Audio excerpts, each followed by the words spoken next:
Subscribe now and press the bell icon. Never miss an update. नमस्ते, नमस्कार और स्वागत है आप लोगों का फिर से एक बार आपके महिंद्रा के YouTube चैनल पर। मैं राजेश, आपका पुराना हिस्ट्री वाला सर, जो हम लोग पहले से अपनी क्लासेस कर रहे थे। बीच में अभी भी समस्या चली रही है, लगातार चली रही है, जिसे हम लोग कोविड-19 के नाम पर जानते हैं। Good afternoon. पहले तो सभी लोगों से एक बार नमस्कार हो जाए। अशोक जी, सुरेंद्र साहब, शंकर साहब, सभी लोगों को मेरा बहुत बहुत नमस्कार और स्वागत है आप सभी लोगों का। तो हम लोग बात कर रहे थे अपने बीच के, जैसे अशोक कुमार जी ने कुछ कमेंट किए थे कि बहुत दिन हो गए, छूट गया, छोड़ दिया मैंने। देखिए, छोड़ा नहीं है और न छोड़ूंगा।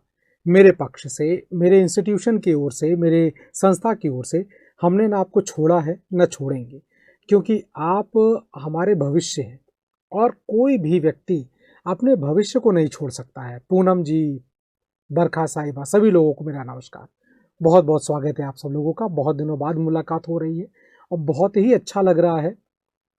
मैं कितना खुश हूँ, मेरी खुशी कितनी हो रही है आप लोगों के साथ इंटरेक्ट होते हुए, रूबरू होते हुए, ये मैं बयान नहीं कर पा रहा हूँ। एक लंबा गैप मिल गया था ना, एक लंबे गैप के बाद हम लोग मिले हैं, तो कहीं ना कहीं उस दूरी को ख़त्म करने या ख़त्म होता हुआ देखते में बड़ा अच्छा लग रहा है।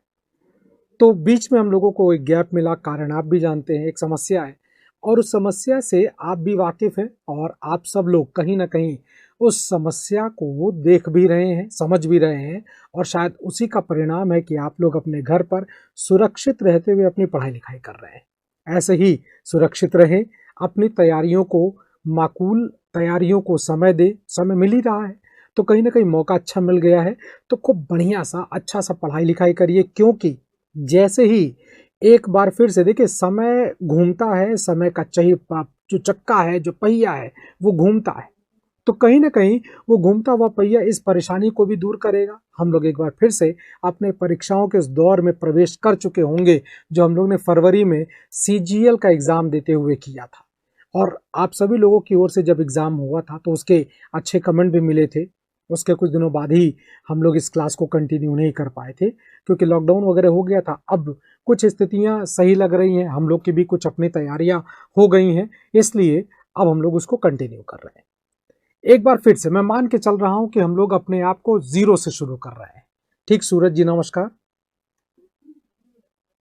हरजिंदर साहब नमस्कार। आप सभी लोगों का फिर से एक बार स्वागत कर रहा हूं, बहुत अच्छा लग रहा है। वर्तिका जी, ठीक, अच्छा पढ़ा है, हाँ जी, मैं बिल्कुल पढ़ा होगा, बिल्कुल पढ़ा होगा, एक बार फिर से पढ़ रहा हूँ, ठीक है। तो मैं ये मान के चल रहा हूँ कि हम लोग जीरो से शुरू करने जा रहे हैं। हम लोग अपनी तैयारियों को, अपनी पढ़ाई लिखाई को पहले पायदान से, फर्स्ट स्टेप से लेकर चलेंगे, ताकि जो समय मिलने वाला है, जो भी मिलने वाला है, 10 दिन, 15 दिन, 20 दिन, 25 दिन, 1 महीना, 2 महीना, जो भी समय मिलने जा रहा है, इस समय का इतना बढ़िया प्रयोग करें, इसको इतने ढंग से सजा लें, संवार लें कि जो भविष्य है हमारा वो अच्छे से सज जाए, संवर जाए और आने वाले समय में फिर हम लोग अपनी ज़िंदगी को एक अच्छे रास्ते पर लेकर चलें। चूँकि हिस्ट्री, जैसा आप लोग जानते हैं, हमारा और आपका सब्जेक्ट है, तो हम लोग अपने सब्जेक्ट की शुरुआत उसके पहले ही टॉपिक से करेंगे। हमारे आपका जो SSC का किसी भी एग्ज़ाम का अगर बात करें, जो SSC का CGL हो, चाहे SSC का CHSL हो या स्टेट लेवल का GS का कोई पेपर हो, इवन अगर आप भविष्य में स्टेट PCS की ओर और सिविल की ओर भी आगे बढ़ रहे हैं, और बढ़ना भी चाहिए, बढ़ना भी चाहिए। मैं तो ये कहूँगा, ये मौका इतना अच्छा मिल गया है कि अपने तैयारियों को इस लेवल तक पहुँचा दीजिए कि SSC ही क्यों, हम IAS का एग्ज़ाम दें, और एग्ज़ाम ही क्यों दें, हम IAS के एग्ज़ाम को बीट कर लें और आने वाले समय में जो बड़ी जिम्मेदारियां, ऐसी बड़ी जिम्मेदारियां जो देश को बनाने, देश को चलाने में मदद करती हैं, तो ऐसी जिम्मेदारियों को उठाने, और आप योग्य हैं, आप कैपेबल हैं, आप सभी जितने लोग दोपहर के इस समय 2:30 बजे के आसपास का समय बज रहा है इस वक्त, जो कि खाना खा के, गर्मियों के दिन में इस वक्त नींद बहुत आती है, तो उस नींद को तोड़कर अपने शरीर से, अपनी आँखों से, अपने नींद से लड़कर सामने बैठे हुए हैं। ये भविष्य के चमकते दमकते सितारे हैं और आप सबके अंदर वो योग्यता है, वो काबिलियत है, वो ताकत है, जो आप लोगों को, अगर आप चाह लें कि कल आप IAS का एग्ज़ाम दें, तो आप बिल्कुल वो कर सकते हैं और आप उसे बिल्कुल बीट करके कल को आप आईएएस ऑफिसर, आईपीएस ऑफिसर जैसे बड़े पदों पर जा सकते हैं। और मेरी दिली तमन्ना है, मेरा आशीर्वाद आप लोगों के साथ रहेगा कि आप लोग उस रास्ते पर चलें और कदम को आगे बढ़ाएं। ठीक, चलिए अब चूंकि कदम आगे बढ़ाना है, बड़े एग्जाम की ओर चलना है और छोटे छोटे कदम उठाते हुए, क्योंकि इतनी बड़ी छलांग ना लगा दें कि चोट लग जाए। इतने छोटे छोटे कदम के साथ चलते रहें ताकि हम अपने छोटे टारगेट को पूरा करते हुए बड़े टारगेट की ओर चलें और उसको वन टाइम वन अटैक पूरा कर ले जाए, है ना। चलिए साहब, तो हम लोग अपने लेसन को स्टार्ट करते हैं, अपने टॉपिक की शुरुआत करते हैं। और हम लोगों का टॉपिक, जैसे मैंने अभी आपको बताया है, इंडस वैली सिविलाइजेशन, सिंधु घाटी की सभ्यता है। ये भारत की पहली सभ्यता है, दुनिया की उन बड़ी सभ्यताओं में से एक है जिन्होंने जीवन को एक नई परिपाटी पर लाने का काम किया, जीवन को एक नए तरीके से ले जाने का काम किया। अगर जैसा अमूमन सवाल पूछे जाते हैं, देखिए हमने यहाँ पर जो स्ट्रेटजी अब बनाई है वो ये कि हम लोग पहले टॉपिक पढ़ लेंगे और टॉपिक पढ़ने के बाद हम लोग इसके एमसीक्यू भी साथ साथ करते चलेंगे। यानी कि आज और कल जो भी समय लगेगा, इसमें हम लोग पहले टॉपिक को यानी कंटेंट को बहुत अच्छे से पढ़ेंगे, ठीक है ना। फिर उसके बाद इसकी प्रैक्टिस भी कर लेंगे ताकि कभी भी किसी भी एग्जाम को, किसी भी पेपर को फेस करें तो बस उसे हम लोग क्रैक कर ले जाए, ठीक है बेटा। इसीलिए हम लोग पहले कंटेंट पढ़ेंगे, टॉपिक पढ़ेंगे, कॉन्सेप्ट क्लियर कर लेंगे और फिर अपने एमसीक्यू भी करते चले जाएंगे। ठीक, तो मेरा फिलहाल इस बार का जो प्रोफार्मा है, जो मैंने सोचा है, जिसको मैं लेकर आया हूं आप लोगों के लिए, वो हम लोग इस तरह से करेंगे। ठीक, तो सिंधु घाटी सभ्यता, जैसा कि नाम देख रहे हैं, इस पूरी सभ्यता का नाम सिंधु घाटी सभ्यता। एक छोटा सा सवाल अब मैं आप लोग से पूछूंगा और जितने भी लोग इस जगह पर उपस्थित हैं उन सब लोग कोशिश करिएगा कि इस सभ्यता का नाम सिंधु घाटी का नाम क्यों पड़ गया, इसे हम लोग सिंधु घाटी सभ्यता और इंडस वैली सिविलाइजेशन क्यों कहते हैं। Why this civilization known as a Indus Valley civilization, इस सभ्यता को सिंधु घाटी की सभ्यता क्यों कहा जाता है। जल्दी से आंसर करिए, बहुत जल्दी से आंसर करिए। ठीक, हरजिंदर साहब, पूनम जी, संदीप्ता साहब, जे ठाकुर साहब, ठीक है। देखिए बफर की वजह से परेशानी नहीं आ रही है, लेकिन अगर आप लोगों को ऐसा लग रहा है कि बफर हो रहा है तो एक बार रिफ्रेश कर लीजिएगा, सही हो जाएगा। ठीक है, रिफ्रेश करेंगे सही हो जाएगा। ठीक, वैसे भी रिफ्रेश करने से जब जिंदगी और जिंदगी की ताजगी बदल जाती है तो ये तो सिस्टम है ना। चलिए जल्दी से आंसर करिए। इंडस वैली को, बहुत बढ़िया। देखिए संदीप्ता साहिबा ने आंसर शुरू किया। संदीप्ता बहुत बढ़िया, वेरी गुड बेटा। और मुझे याद है कि तुम्हारा तो खैर पहले से भी आंसर तुम लोग जल्दी ही देते रहे हो, है ना। आकृति, सबने बहुत बढ़िया। Deepak, Rohini, Neetu, Poonam, English with F Rahman साहब, आप लोग नाम बड़ा अच्छा लिखते हैं, बड़ा अच्छा लगता है भाई। इंग्लिश विथ एफ रहमान, वाह क्या बात है। शंकर यादव, नसरीन बानो, ठीक, बहुत बढ़िया बहुत बढ़िया। देखिए तो आप लोगों ने, अधिकांश लोगों ने कोशिश किया और सही कोशिश किया, क्योंकि इस सभ्यता का जो पूरी सभ्यता का जो विकास है, इस पूरी सभ्यता का जो एक्सपेंशन है, जो विस्तार है, वो इस नदी के किनारे है, ठीक है ना, जिसे हम लोग सिंधु के नाम पर जानते हैं। बहुत बढ़िया। अब एक आंसर और जल्दी से दे दीजिएगा कि सिंधु नदी निकलती कहां से है, origin place of Indus river. जल्दी से आंसर करिए बेटा, है ना। जितनी जल्दी मुझे आंसर मिलेगा हम लोग उतनी तेजी से आगे बढ़ते चले जाएंगे, क्योंकि सिंधु नदी के पास में। बिल्कुल बिल्कुल सही ट्विंकल, बिल्कुल सही आंसर दिया। ठीक अमित, बिल्कुल सिंधु रिवर। अब सवाल यह है बेटा कि सिंधु नदी निकलती कहां से है, origin place of Indus river. जल्दी से आंसर करिए। और साथ ही साथ एक चीज और ध्यान दीजिएगा, सेशन को लाइक करते चलिएगा, सेशन को शेयर करते चलिएगा, है ना। और साथ ही साथ एक चीज और बता दें, हम लोग रोज दोपहर 2:15 बजे मिलेंगे। रोज दोपहर 2:15 बजे हम लोगों की क्लास होगी, ठीक है बेटा। तो रोज जुड़िएगा। ठीक, मैं अपनी ओर से जितनी ज्यादा कोशिश कर सकता हूं आपको उतने ज्यादा कंटेंट, उतना अच्छा कंटेंट दूंगा। अगर मैं आपसे ये कह रहा हूं कि बेटा आप लोग भविष्य में यूपीएससी का एग्जाम देंगे, आईएएस ऑफिसर बन पाएंगे, तो मैं अपनी ओर से कोशिश करूंगा कि मैं आपको वो कंटेंट दूं कि जब आप सिविल का एग्जाम देने जाएं तो वहां पर आप आसानी से चुटकियां बजाते हुए सॉल्व कर ले जाए, ठीक है बेटा। चलिए, तिब्बत के मानसरोवर से रोहित जी ने, कुमार हर साहब ने आंसर दिया मानसरोवर लेक, ठीक, बहुत बढ़िया। चलिए, तो ये नदी जो निकलती है वो तिब्बत का एक इलाका है, तिब्बत जो एक प्लेट्यू है जिसे कि ऑक्युपाई कर रखा हुआ है चाइना ने, तो वहां के मानसरोवर लेक से निकलती है। इस एक झील से, जिसे मानसरोवर झील कहा जाता है, कोई एक नदी नहीं निकलती, यहां से करीब करीब 250 नदियां निकलती हैं। अप्रोक्सीमेट 250 रिवर्स हैं जो निकलती हैं, जिनमें से हम लोगों को बहुत सारी नदियों से मतलब नहीं है, हम लोगों को तो अपनी सिंधु नदी से मतलब है।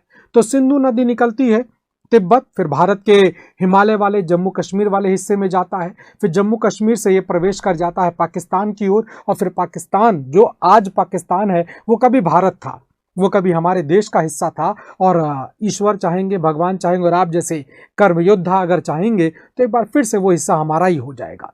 तो उस इलाके से होते हुए ये अरब सागर की ओर चली जाती है, यानी अरब सागर में चल जाकर मिल जाती है। यहीं पर इस नदी के प्रवाह में, इस नदी से आगे जुड़ते हुए करीब करीब 6-7 नदियां और, झेलम है, व्यास है, रावी है, सतलज है, सतलज नदी भी आपकी मानसरोवर से ही निकलती है। तो इन सब जगहों से ये जो नदियां आ रही हैं, ये जोड़कर एक बहुत बड़ा मैदान तैयार कर देती हैं। उस बड़े से मैदान को आगे चलकर जब आर्य लोग आएंगे, जब हम लोग पढ़ेंगे उसको, तो हम लोग वहां पर उसको चर्चा करेंगे, तो उसको नाम दिया करते थे सप्त सिंधु प्रदेश। सिंधु सभ्यता वाले लोगों ने भी कुछ नाम दिया होगा, लेकिन उन्होंने क्या नाम दिया मालूम नहीं है, क्योंकि उनकी लिखावट को, उनकी स्क्रिप्ट को हम लोग आज तक पढ़ नहीं पाए, वो हम लोग आगे चलकर पढ़ेंगे। ठीक है, चलिए, तो हम लोग अपनी बात करते हैं इस सभ्यता का। तो ये सभ्यता कभी जन्म लेती है और इस सभ्यता का जीवन काल करीब करीब 1000 साल, 1000 ईयर, सर्वाइवल ईयर इस पूरी सिविलाइजेशन का। After 1000 year this civilization was collapse, ये सभ्यता खत्म हो जाती है। नहीं बेटा, बीच में बंद नहीं होगी, ममता परेशान मत हो, बीच में बंद नहीं होगी। पिछली बार बीच में बंद होने का कारण ये था कि हमारे माननीय आदरणीय प्रधानमंत्री जी ने लॉकडाउन कर दिया था। तो अब जैसे जैसे थोड़ी बहुत ढील मिल रही है, वैसे वैसे हम लोग बाहर आ रहे हैं। ठीक है बेटा, इसलिए बीच में उन दिक्कतें आई, परेशानियां आई हैं, जिसके लिए हम, ना आप दोषी हो ना मैं दोषी हूं, लेकिन फिर भी मैं आप लोगों से उस गैप के लिए माफी मांगूंगा, आप लोगों से सॉरी बोलना चाहूंगा। ठीक है, चलिए साहब, तो करीब करीब 1000 साल की पूरी सभ्यता का जीवन काल है, और 1000 साल जीने के बाद ये सभ्यता कोलैप्स कर जाती है। कोई भी एग्जाम दीजिएगा तो इस सभ्यता के डेट को, क्रोनोलॉजी को पूछा जाएगा, जो कि मैंने आपके सामने लिखा हुआ है। तो इस सभ्यता की क्रोनोलॉजी अगर आपसे पूछा जाएगा तो ध्यान रखिएगा, 2 सवाल पूछे जाते हैं अमूमन। वैसे तो सिविलाइजेशन का क्रोनोलॉजी बहुत सारे लोगों ने दिया हुआ है, हम लोगों को उन ढेर सारी क्रोनोलॉजी से मतलब ही नहीं है। हमारे तो एग्जाम में जो पूछी जाती है, वो चाहे, जैसा मैं बार बार कह रहा हूँ, यूपीएससी का हो, चाहे स्टेट लेवल का कोई एग्जाम हो, यानी छोटे से छोटा भी कोई एग्जाम क्यों ना हो, ये आपको 2 डेट पूछेगा। एक डेट अकॉर्डिंग टू व्हीलर, देखिए नाम दिया हुआ है, अकॉर्डिंग टू व्हीलर क्या था, तो अकॉर्डिंग टू व्हीलर इस सभ्यता का जो क्रोनोलॉजी है वो 2500 से 1500 ईसा पूर्व, 1000 साल, और अभी तक हम लोग इसी सभ्यता को मानते हैं। ठीक है ना, इसी डेट को मानते हैं, यानी कि 2500 से लेकर 1500 ईसा पूर्व को। विशाल, गुड आफ्टरनून बेटा। तो कुल मिलाकर ये आपका एक डेट होगा। सवाल पूछा जाएगा, उसकी लैंग्वेज कुछ ऐसी होगी, what is the chronological age of Indus Valley civilization according to Wheeler. Wheeler के अनुसार सिंधु घाटी सभ्यता का तिथि क्रम बताइए। तो ध्यान रखिएगा 2500 से 1500, और बाकायदा नाम लेकर पूछेगा। व्हीलर एक इंग्लैंड के आर्कियोलॉजिस्ट हैं जो भारत आएंगे और भारत आकर इस सभ्यता के बारे में सबसे ज्यादा से ज्यादा जानकारियां देंगे। ठीक है बच्चे, तो ध्यान रखना। दूसरा सवाल पूछा जाएगा, what is the chronology of Indus Valley civilization according to carbon dating process, जिसे हम लोग शॉर्ट फॉर्म में C14 कहते हैं, यानी कि कार्बन तिथि क्रमानुसार सिंधु घाटी सभ्यता का समय बताइए।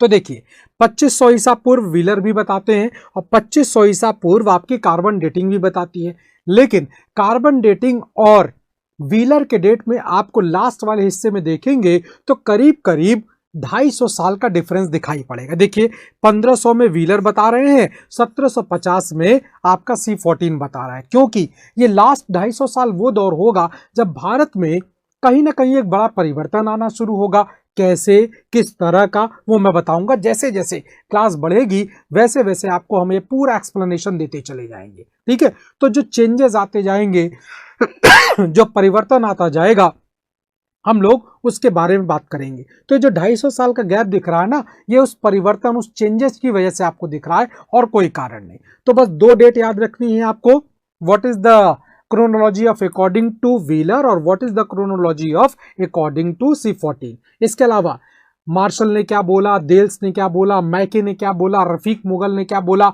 अमलानंद घोष ने क्या बोला, ये वो सारे नाम हैं जो बड़े बड़े आर्कोलॉजिस्ट हैं जिन्होंने सभ्यता के बारे में कुछ ना कुछ बताया है। तो हम लोग उसके चक्कर में नहीं पड़ेंगे, बस ये 2 डेट पूछी जाती है, इसीलिए हम लोग इस 2 डेट के बारे में पढ़ेंगे। ठीक बच्चे, तो डेट को लेकर कहीं कोई डाउट तो नहीं है?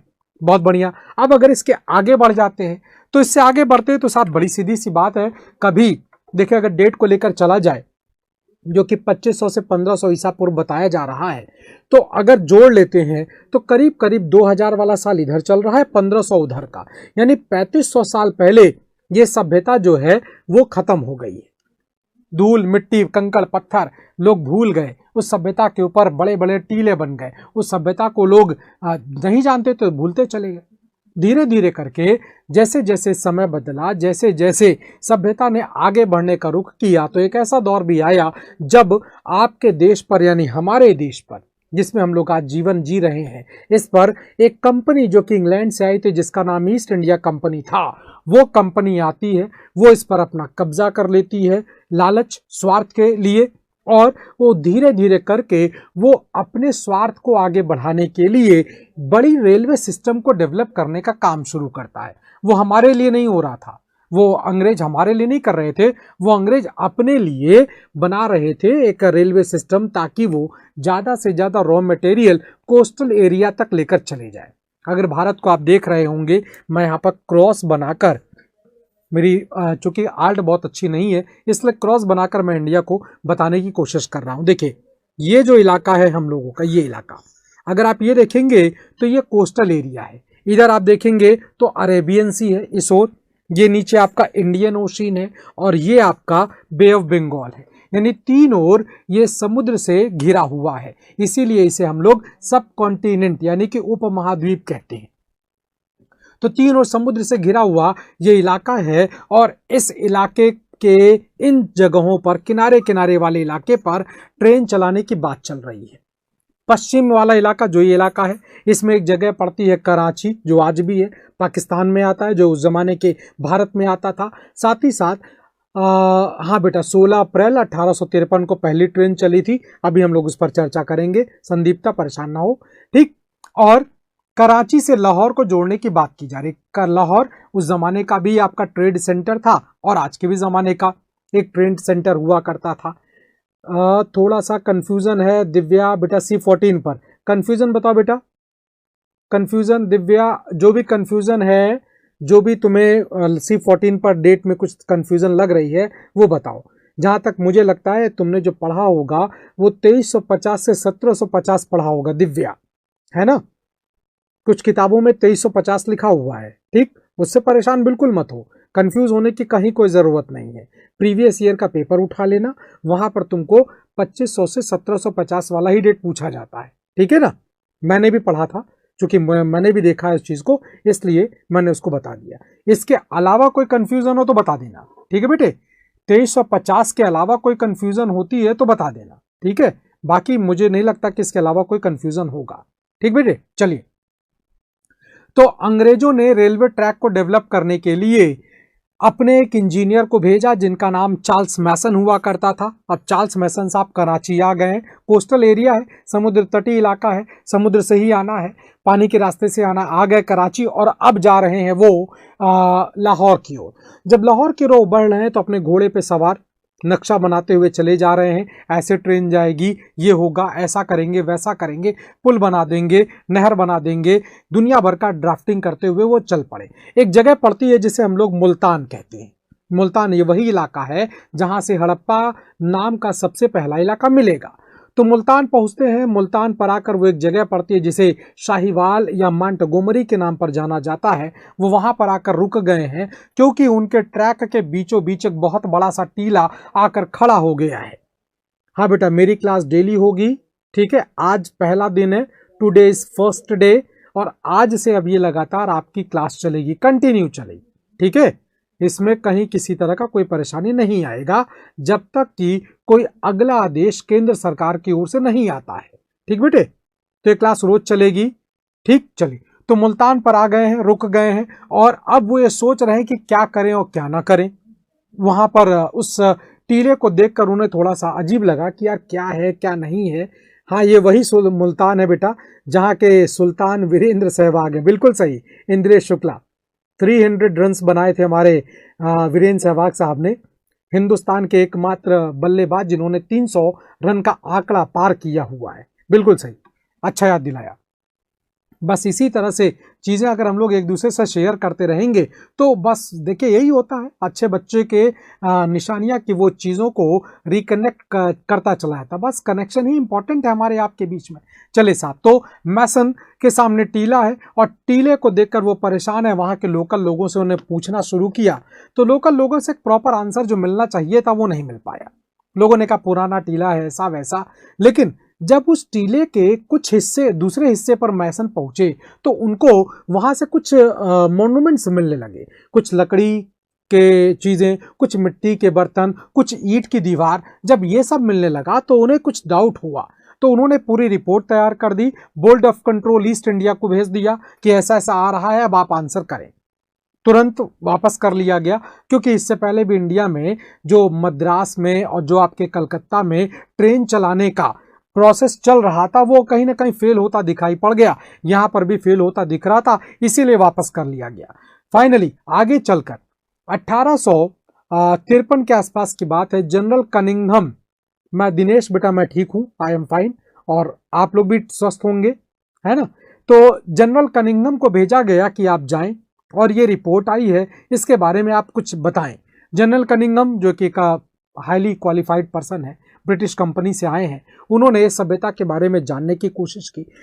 अब इस बीच बंबई वाला इलाका जहां पर भी रेलवे को डेवलप करने का, इससे पहले बेटा ये इंद्रेश बेटा पहली क्लास, ये दिस इज फर्स्ट क्लास, ये पहली क्लास है। इससे पहले जो भी क्लास हुई होंगी उसे भूल जाइएगा, ठीक है। आज से हम लोग बिल्कुल ताजा तरीन तरीके से शुरू कर रहे हैं। ये पहली क्लास है, आज का पहला दिन है और अभी हम लोग अपने टॉपिक के बारे में बहुत ज़्यादा नहीं जा पाए हैं। अभी हम लोग, क्योंकि मुझे मालूम है पहला दिन है, जुड़ने में समय लगेगा, इसलिए मैं थोड़ा धीरे धीरे भी चल रहा हूँ आसानी से, ताकि ज़्यादा से ज़्यादा लोग गैदरिंग कर सके, इकट्ठा हो जाएं। क्योंकि एक लंबा गैप हो चुका है तो हो सकता हो शायद भूल रहे हो आप लोग मुझे, तो भूलिएगा मत, याद रखिएगा हम लोग फिर से जुड़ गए हैं और अपने टॉपिक को आसानी से समझते हुए हम लोग पूरा कॉन्सेप्ट क्लियर करेंगे, ठीक है बेटा।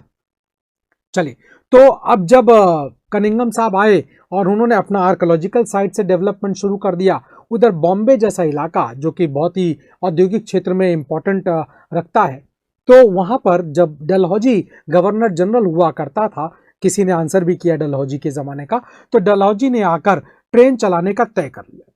डलहौजी ने ट्रेन चलाने का तय कर लिया। 16 अप्रैल 1853 बॉम्बे की दो जगह, जिसे हम लोग थाने के नाम पर जानते हैं, तो बॉम्बे टू थाने ट्रेन चला दी गई। करीब करीब 34 किलोमीटर के डिस्टेंस पर ट्रेन चल गई है। और जब ये ट्रेन चल पड़ी तो फिर अंग्रेजी कंपनी को विश्वास हो चला कि वो अब ट्रेन चला लेंगे, इसलिए अब ट्रेन के ट्रैक को आगे बढ़ाने का मामला आगे बढ़ पाया। और कभी आपसे सवाल पूछा जाए, एक सवाल हम पूछते हैं, आंसर करिएगा, नहीं आगे तो मैं बताऊंगा, किस गवर्नर जनरल के शासनकाल में रेलवे ट्रैक का सबसे ज्यादा एक्सपेंशन हुआ था? किस गवर्नर जनरल के शासनकाल में रेलवे ट्रैक का सबसे ज्यादा एक्सपेंशन हुआ था, ये बताइएगा। रेलवे ट्रैक सबसे ज्यादा बिछाई गई थी किस गवर्नर जनरल के शासनकाल में? जल्दी से आंसर करिएगा, ठीक है, जल्दी से आंसर करिएगा कि किस गवर्नर जनरल के शासनकाल में सबसे ज्यादा रेलवे ट्रैक का विकास हुआ। सबसे पहले ट्रेन चली डलहौजी के जमाने में, बॉम्बे टू थाने, बचपन से पढ़ते चले आ रहे। अब वो सवाल का आंसर दीजिए जो पूछा मैंने कि साहब रेलवे ट्रैक सबसे ज्यादा डेवलप कब हुआ था, किसके शासनकाल में, कौन था गवर्नर जनरल, कौन था वॉइसरॉय। वॉइसरॉय भी लिखा जाता है, गवर्नर जनरल भी लिखा जाता है, ठीक है बेटा। तो जल्दी से आंसर करो। नहीं, डलहौजी में नहीं बेटा, जो लोग भी डलहौजी आंसर कर रहे हैं गलत है, डलहौजी आंसर मत करिएगा। डलहौजी के समय तो पहली ट्रेन चली है। मैं रेलवे ट्रैक के डेवलपमेंट की बात कर रहा हूं। सबसे ज्यादा रेलवे का विकास कब हुआ है? ठीक है, देखिए कुछ लोग आंसर भी कर रहे हैं, बिल्कुल सही कर रहे हैं। ठीक ठीक है, बिल्कुल आंसर कर रहे हैं सर। चलिए, कुछ लोगों ने आंसर किया, मैं भी बता देता हूं। लॉर्ड कर्जन, कर्जन ये वही व्यक्ति है जिसके जमाने में बंगाल का विभाजन भी हुआ था। बिल्कुल सही, बिल्कुल सही। जितने लोगों ने भी लॉर्ड कर्जन का आंसर किया है वो सभी लोग बिल्कुल सही आंसर कर रहे हैं। ठीक है बेटा, तो ये छोटे छोटे चीजें हैं, ये बहुत छोटे छोटे क्वेश्चन हैं जो आपको पकड़ने हैं। ठीक है ना बेटा, ये छोटे छोटे क्वेश्चन को पकड़कर उसे सॉल्व करना, उन कॉन्सेप्ट को, उन चीजों को पकड़कर सॉल्व करना, यही एक अच्छे योग्य प्रतिभागी की, एक अच्छे कैंडिडेट की निशानी होती है। और एक अच्छा कैंडिडेट ही एक अच्छा सर्विस पर्सन होगा। आप सेलेक्ट हो जाएंगे। ऐसी छोटी छोटी चीजों को पकड़िए, उन्हें अच्छा, दूसरी चीज नोट करते रहिएगा, लिखते रहिएगा।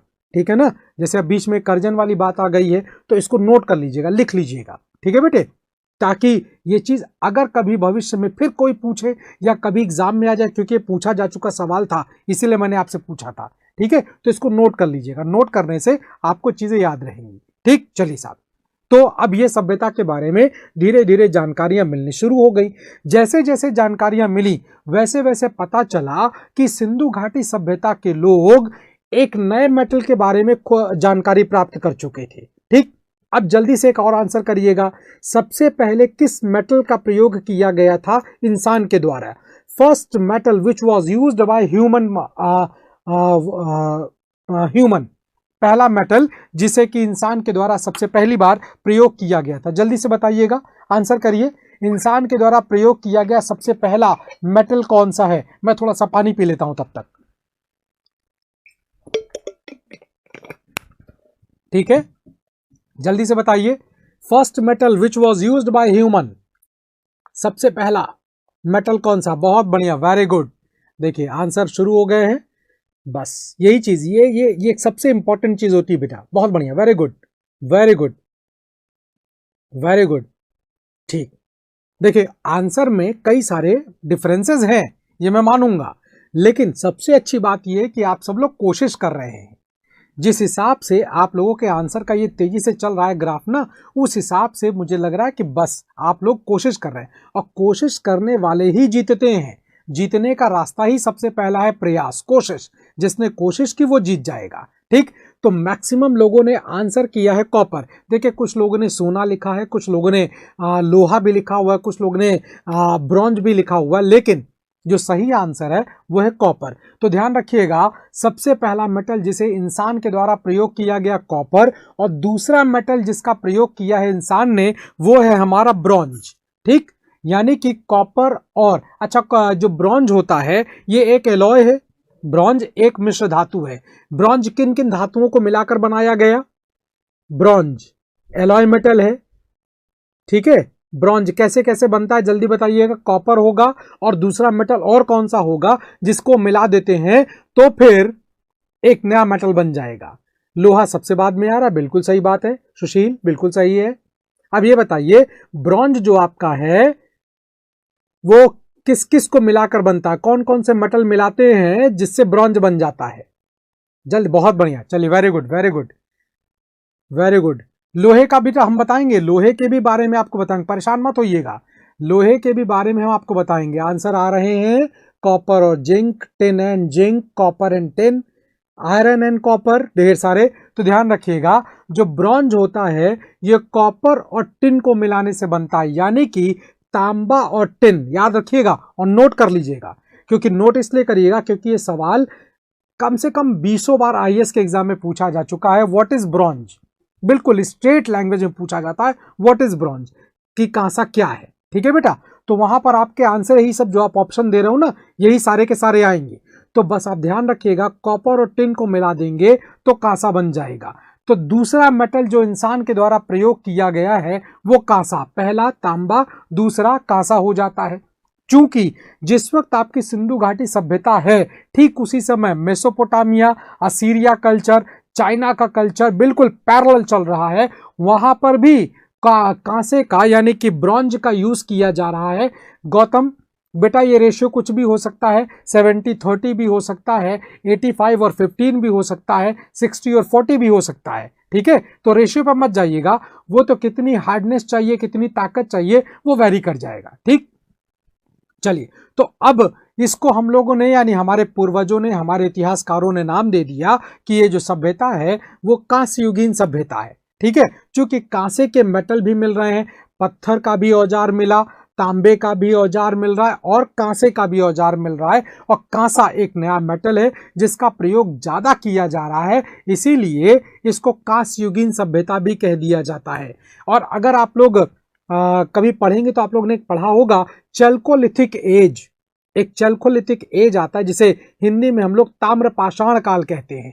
तो जो ताम्रपाषाण काल होता है वो यही है आपका, जिसमें तांबे का और पत्थर का प्रयोग किया जा रहा है। उसी का अगला स्टेप आ जाता है ब्रॉन्ज एज यानी कि कांस्य युगीन सभ्यता। ठीक है, चलिए साहब, तो इसको हम लोग एक नाम देते हैं सिंधु घाटी के अलावा, वो नाम हो जाता है ब्रॉन्ज एज। ध्यान रखिएगा 3 नाम है, मैंने पहला नाम दिया है आपको सिंधु घाटी सभ्यता, दूसरा नाम दे दिया है कांस्य युगीन सभ्यता यानी कि ब्रॉन्ज एज कल्चर, और तीसरा नाम भी अभी बताऊंगा आगे चलकर।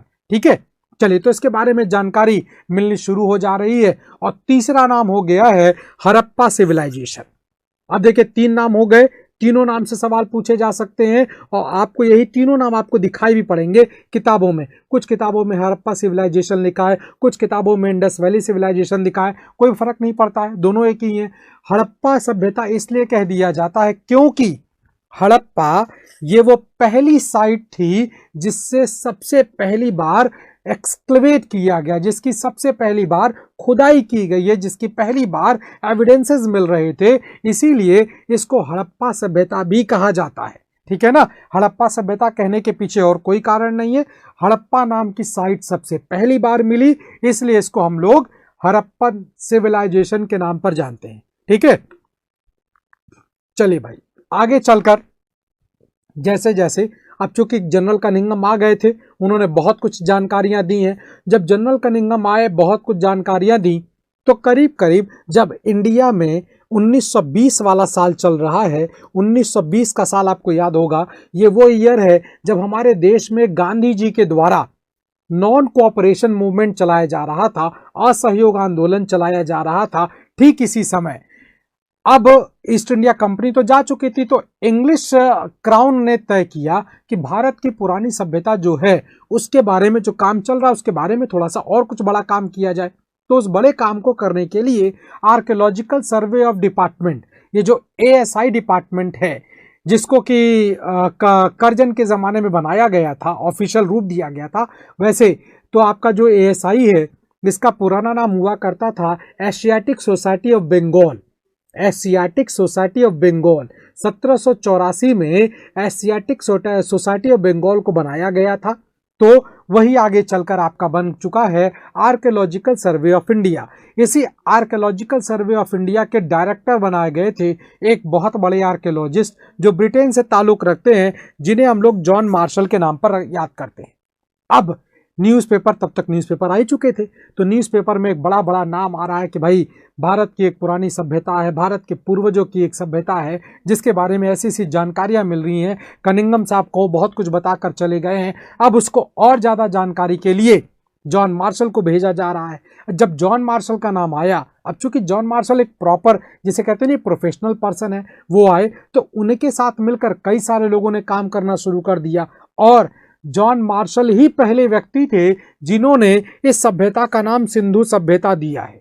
ध्यान रखिएगा, ये सवाल पूछा जा चुका है कि सिंधु घाटी सभ्यता जो नाम है ये किस आर्कियोलॉजिस्ट के द्वारा दिया गया है, तो ये नाम जॉन मार्शल ने दिया। ध्यान रखिएगा, ये सवाल पूछा जा चुका है, कई सारे एग्जाम में पूछा जा चुका है। ठीक है, हम आपको देखिए वही पॉइंट्स और वही चीजें बताते चल रहे हैं जो आपके एग्जाम में आ चुकी हैं और आएंगी, 100% आएंगी। ठीक है ना, तो सवाल पूछा जाए सिंधु घाटी सभ्यता का नाम किसने दिया, तो ध्यान रखिएगा ये नाम जॉन मार्शल के द्वारा दिया गया है।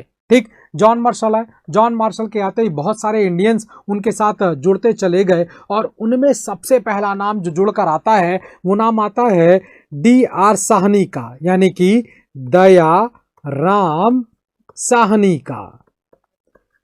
1921 की बात है। दयाराम साहनी के द्वारा सबसे पहले जिस एक जगह के बारे में जानकारी दी गई वो है हड़प्पा। ये आप सभी लोग जानते हैं, ये मैं जानता हूं, ये मेरा विश्वास है कि आप सभी लोग जानते हैं कि हड़प्पा नाम की जगह को 1921 में दयाराम साहनी के द्वारा खोजा गया है। इसीलिए इस पीपीटी में उसको बहुत ज्यादा जगह भी नहीं दी मैंने, ठीक है, क्योंकि हम जानते हैं, हमें पता है, इसलिए बहुत ज्यादा मतलब नहीं बनता है। धीरे धीरे करके दयाराम साहनी 1922 की अगर बात करते हैं तो फिर आपका मोहनजोदड़ो जैसा इलाका चला आता है, जिसके बारे में आर डी मुखर्जी साहब, जो राधा कुमुद मुखर्जी साहब, सॉरी, जो हमारे मोहनजोदड़ो से, अच्छा, मोहनजोदड़ो की खुदाई किसके द्वारा की गई, जल्दी से बता दीजिएगा। मुखर्जी है, मैं उनका थोड़ा शुरुआती नाम भूल रहा हूं, आप जल्दी से बताइए मोहनजोदड़ो की खुदाई किसके द्वारा की गई। ठीक है, मुखर्जी साहब हैं, ठीक, मैं उनका थोड़ा सा नाम भूल रहा हूं इस वक्त, आप जल्दी से नाम बता दीजिएगा कि मोहनजोदड़ो की खुदाई किसके द्वारा की गई। आपके भी बारे में जानकारी मिल जाएगी। हाँ, राखाल दास बनर्जी, बहुत बढ़िया ट्विंकल बेटा, बहुत बहुत धन्यवाद। ठीक है, एकदम दिमाग से स्लिप कर गया था नाम ये।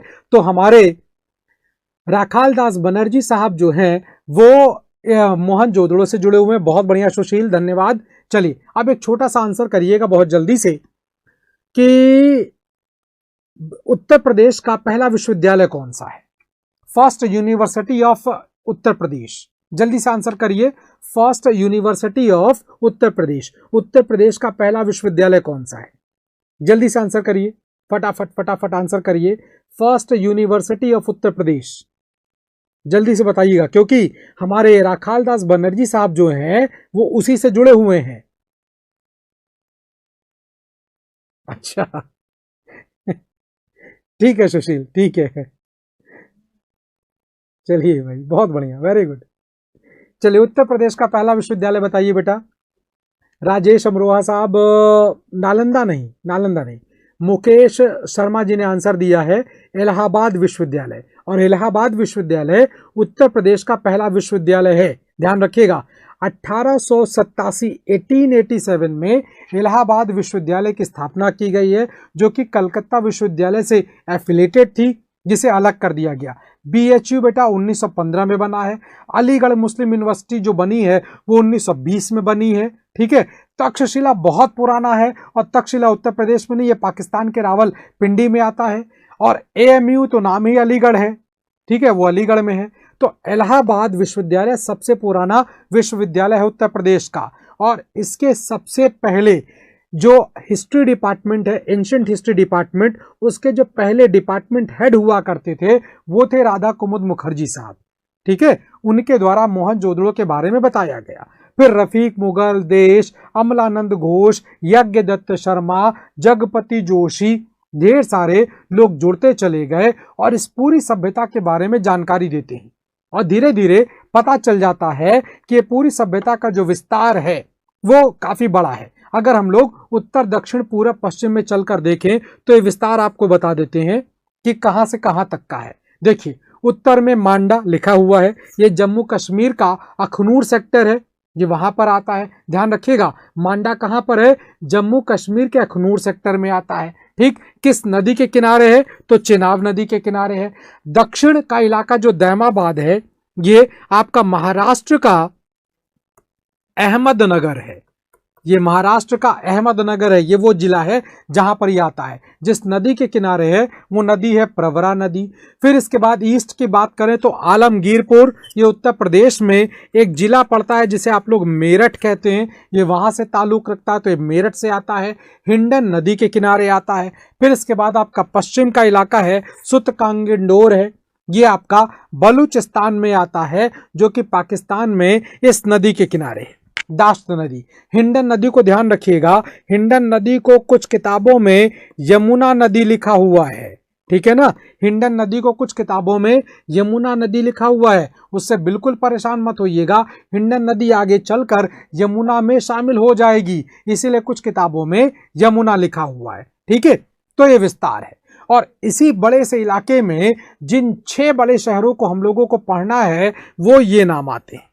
ठीक, वो ये नाम है जिनके बारे में हम लोगों को पढ़ना है। ठीक है बेटा, लेकिन अब हमको इशारा मिल रहा है कि आज की क्लास क्योंकि समय खत्म हो गया है और अगली क्लास का समय होने जा रहा है, तो हम लोग आज इतना ही पढ़ेंगे। कल हम लोग अपने हड़प्पा के आगे की शुरुआत करेंगे, यानी इन 6 इलाकों के बारे में बातचीत करना शुरू करेंगे। ठीक है, तो आज के लिए इतना ही रखते हैं। इसको रिवाइज कर लीजिएगा, इसे अच्छे से पढ़ लीजिएगा। फिर एक गुजारिश कह लीजिए, एक रिक्वेस्ट कह लीजिए कि शेयर और लाइक जरूर करें और साथ ही साथ सब्सक्राइब चैनल को जरूर करते रहें, ताकि आपके साथ साथ और लोग भी जुड़ पाएं। और साथियों को, दोस्तों को भी इन्फॉर्म कर दीजिएगा कि आपकी हिस्ट्री की क्लासेस रोज 2:15 बजे 2:15 रोज 2:15 बजे चलेंगी। रोज 2:15 बजे से लेकर ये करीब करीब 3 बजे के आसपास तक चलेंगी। ठीक है बेटा, तो आज हम लोग इतना ही करेंगे। हिंडन रिवर के पास कौन सा? मेरठ है बेटा। हिंडन के पास हिंडन रिवर, हिंडन नदी मेरठ जिले से आती है और आगे चलकर यही यमुना में शामिल हो जाएगी। ठीक है बेटा, तो आज इतना ही रखते हैं। कल सिंधु घाटी सभ्यता के इन सभी 6 बड़े शहरों के साथ आगे करेंगे। और धन्यवाद मैं आज इसलिए नहीं करूंगा क्योंकि अभी टॉपिक बचा है। जिस दिन टॉपिक खत्म करेंगे मैं धन्यवाद और थैंक यू आपको उस दिन दूंगा। ठीक है ना, तो अच्छे से पढ़िए। साथ ही साथ याद रखिएगा एक MCQ भी होगा। ठीक है, उस दिन आपकी मेमोरी पावर भी चेक करूंगा। वो अलग बात है कि मैं जानता हूं बहुत अच्छी तरह से आप लोग अपने चीजों को अच्छी तरह से याद रखते हैं, और चूंकि आप लोग भविष्य हैं देश का, आप लोग भविष्य हैं अपने माता पिता का, आप भविष्य हैं मेरा, मैं भी शायद आपके माता पिता ही जैसा हूं, तो इसलिए आज के हम लोग क्लास यहीं तक रखते हैं। भविष्य आज चूंकि वर्तमान मेरा, वर्तमान आपका भविष्य है, इसलिए मैं अपने वर्तमान को ताकतवर बनाता हूं और आप जो मेरे भविष्य हैं उसको ताकतवर बनाते चले जाइए। बहुत बहुत धन्यवाद। Thank you. नमस्कार। Subscribe now